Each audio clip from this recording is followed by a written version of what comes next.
আমাদের এই সমাজটা অন্যায় করছে, পূর্ববর্তী সমাজের থেকে পার্থক্য হচ্ছে যে তারা এটাকে বৈধতা মানে আইন করে বৈধ করে অপরাধে লিপ্ত হতে না। বুঝতে পেরেছেন? তারা তাদের প্রবৃত্তির তাড়নায় পড়ে অপরাধে লিপ্ত হয়েছে, অবাধ্যতায় লিপ্ত হয়েছে, কিন্তু এটাকে আইন করে বৈধ করে নাই। কিন্তু আমরা এমন এক সমাজে বসবাস করছি, এমন এক সময়ে বসবাস করছি যেখানে অপরাধগুলোকে বৈধতা দেওয়া হয় আইনের মাধ্যমে। এটা আরও বেশি মারাত্মক। এটা মারাত্মক কিভাবে আপনাদেরকে বুঝিয়েছি যে আপনি আল্লাহর হারামকৃত একটা জিনিসকে আপনি ওই হারামে লিপ্ত হন না, কিন্তু আপনি মনে করেন যে এই হারামে লিপ্ত হওয়াটা ব্যক্তির ইচ্ছাধিকার। আপনি কখনো লিপ্ত হন নাই সেই হারাম কাজে, কিন্তু মনে করেন যে এটা ব্যক্তি স্বাধীনতার ব্যাপার এবং এখানে হস্তক্ষেপ করা তার স্বাধীনতার উপর হস্তক্ষেপ করা। তো যদি কেউ এরকমটা মনে করে সে আসলে মুসলিম থাকে না, পৃথিবীর কোনো আলিমের মতে সে মুসলিম থাকে না। আমরা ইসলামের বেসিক ব্যাপারগুলোতে আসলে অজ্ঞ রয়েছি, ইসলামের একেবারে বেসিক বিষয়গুলোতে আমরা অজ্ঞ রয়েছি। আমরা ঈমান ভঙ্গের কারণগুলো নিয়ে সমাজে আলোচনা করি না, পরিবারের মাঝে আলোচনা করি না। আমরা আলোচনা করি অজু ভঙ্গের কারণ। মাশাআল্লাহ, ভালো, কোনো সমস্যা নেই, এগুলো ভালো আলোচিত হওয়ার বিষয়। আমরা আলোচনা করি নামাজ ভঙ্গের কারণ, ভালো, এগুলা কোনো সমস্যা নেই, এগুলো নিয়ে আলোচনা হতে হবে। কিন্তু কথা হলো যে আমি যে নামাজটা ভঙ্গ হওয়ার মতো পর্যায়ে আমি আসি কিনা আসলে, নাকি আমার নামাজে আমি প্রবেশই করতে পারি নাই। নামাজ ভঙ্গ হওয়ার মাসলা কখন হয়? যখন আপনি নামাজে প্রবেশ করবেন, এরপরে কোনো কারণে নামাজটা ভেঙে যেতে পারে, কিন্তু আপনার নামাজে উপস্থিতিটাই যদি গ্রহণযোগ্য না হয় আল্লাহর কাছে, কারণ তার আগেই যদি কারোর ঈমান ভেঙে যায়। এবার আপনি বলেন যে সমাজে কোন বিষয়ে বেশি আলোচনা হতে হবে? ঈমান ভঙ্গের কারণ নিয়ে বেশি আলোচনা হতে হবে, কিন্তু আমাদের সমাজে ঈমান ভঙ্গের কারণ নিয়ে আলোচনা করা হয় না। আল্লাহর হারামকৃত জিনিসকে হালাল করা, হালালকৃত জিনিসকে হারাম করা, এটা কি ঈমান ভঙ্গের কারণ? আমরা দীর্ঘ যেই সময়টা পার করে আসছি, যেই জুলুমপূর্ণ সময়, জুলুমের যে সময়টা পার করে আসছি, এই সময়ে আপনারা দেখেছেন বিভিন্ন ধরনের নাটক সাজানো হয়েছিল সমাজে আলিমদের উপর নির্যাতনের জন্য। তার ভিতর একটা নাটক ছিল যেটা মেইনলি মঞ্চস্থ করা হতো ওই প্রথম কালোর পক্ষ থেকে।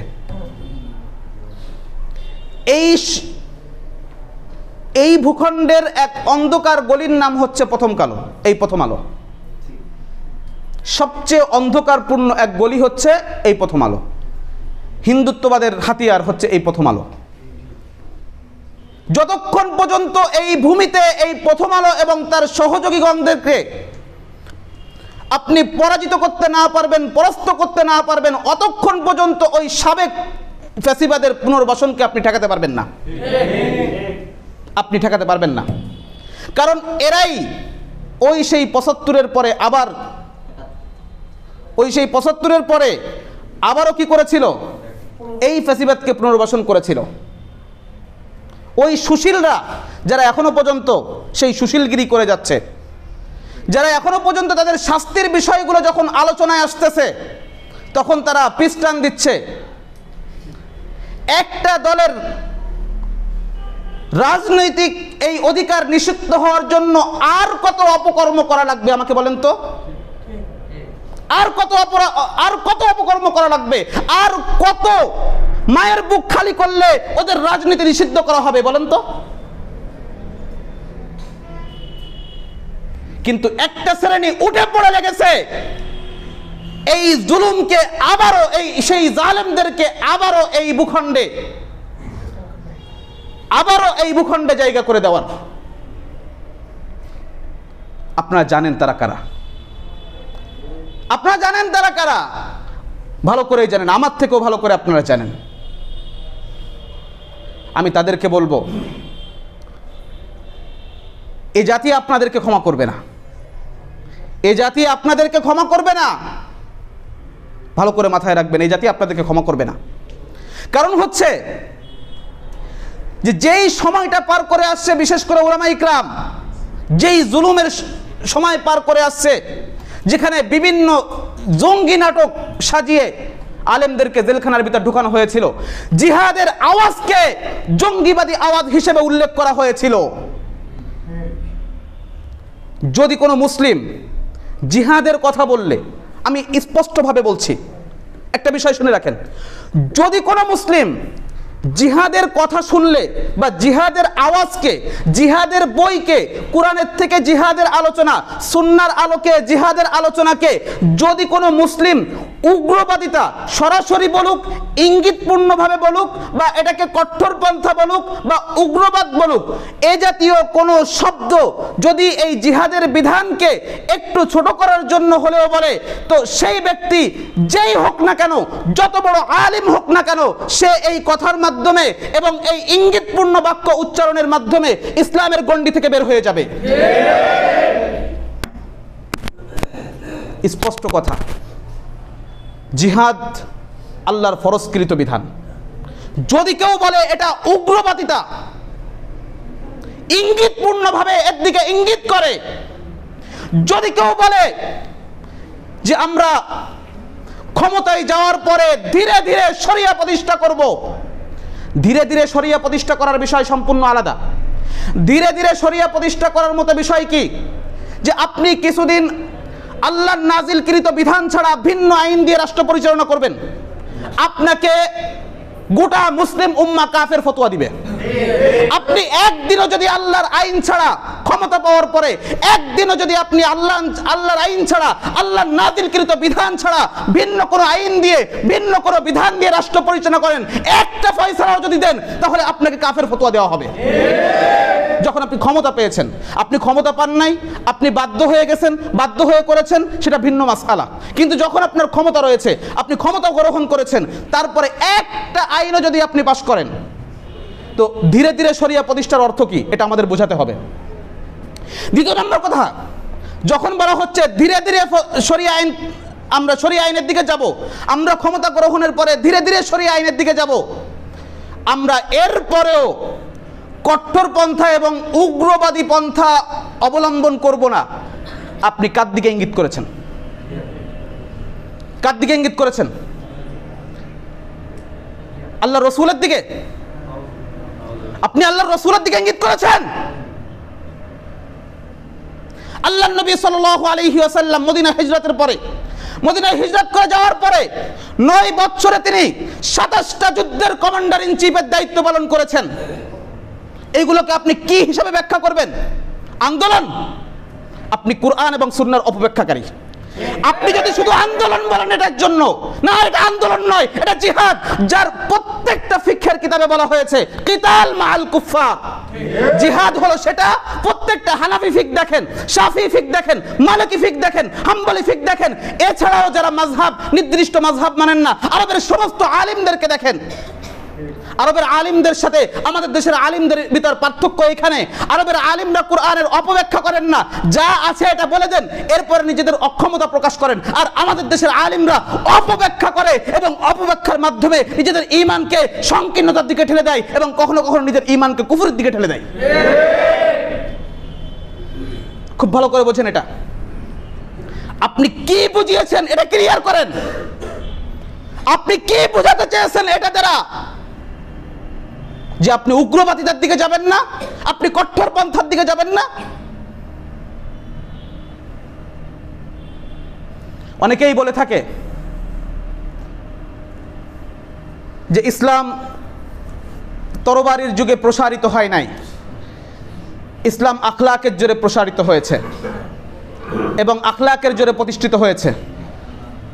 হ্যাঁ, আমরাও বলছি যে তরবারির মাধ্যমে ইসলাম প্রতিষ্ঠা হয় নাই, তবে ইসলাম প্রতিষ্ঠায় তরবারির ব্যবহার হয়েছে। ইসলাম প্রতিষ্ঠায় তরবারির কি হয়েছে? ব্যবহার হয়েছে। আপনি যদি বলেন যে এসবগুলোই হচ্ছে তথাকথিত আন্দোলন, আর এই আন্দোলনটাকে আপনি জিহাদ শব্দ দ্বারা ব্যক্ত করতে চান, আপনি কোরআন এবং সুন্নাহর অপব্যাখ্যা করে আপনি কোন মাযহাবের কিতাবকে নিয়ে আসবেন, নিয়ে আসেন। আপনার সাথে ওপেন চ্যালেঞ্জ। কোথাও যেতে হলে আপনি বলেন আমি কাউকে সাথে নিব না, আমি একা যাব। প্রত্যেকটা মাযহাবের ফিকহের কিতাব খোলেন যে জিহাদ বলতে তারা কি বুঝতো। আপনি শাব্দিক অর্থ বুঝবেন জিহাদ মানে চেষ্টা প্রচেষ্টা, যে কোনো ধরনের চেষ্টা প্রচেষ্টা এটা জিহাদ।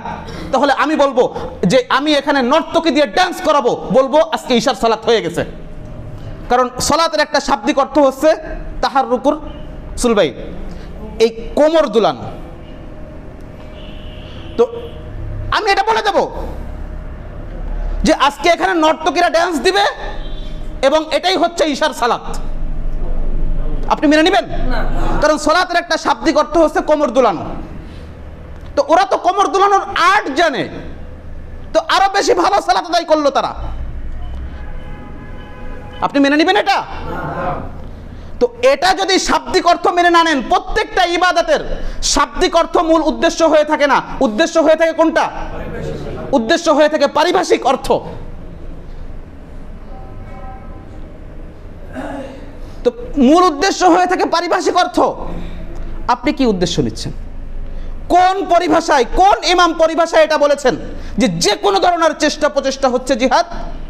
কোন ইমাম বলেছেন? কোন মাযহাবের ইমাম বলেছেন?